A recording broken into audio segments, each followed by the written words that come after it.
17. stoletju, ko sta bila glavna dvorna plesa menuet in gavota, je seveda tudi baleti, ki so takrat nastajali, so imeli podobne kostume, kot so bili pri teh dvornih plesih. To so bili kostumi, ki so bili vse do tal in se pravzaprav nog sploh ni videlo.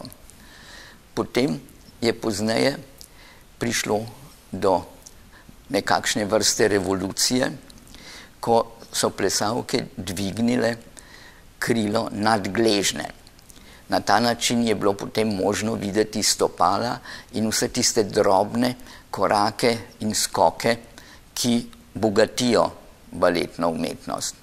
Še pozneje, v dobi romantike, je prišlo do tako imenovanega tutuja, kar pomeni baletno krilce, ki je bilo prvotno do sredine meč, to se pravi polovici med kolenom in gležnjem.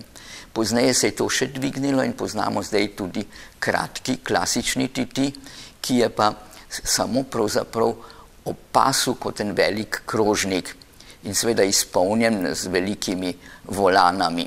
Medtem ko pri pripravah baletov so pa plesalci vedno v tako imenovanih dresih ali pa, kot bi po domače rekli, imajo žabe kot spodnji del in potem zgoraj majice ali tesno prilagojoče se trikoje ali pa tudi dekleta neke vrste hitone po grškem vzoru. Ko pa pride do priprav na predstavo samo, ko je že vse pripravljeno, takrat pa seveda se pridruži kostum, ki mora biti zmeraj točno določen glede na to, kaj balet pripoveduje, tudi če je abstraktni balet, bo pri tem najbrž nekaj povedal in predvsem mora dovoljevati vse gibe in ne zakrivati nog in ostalih delov telesa.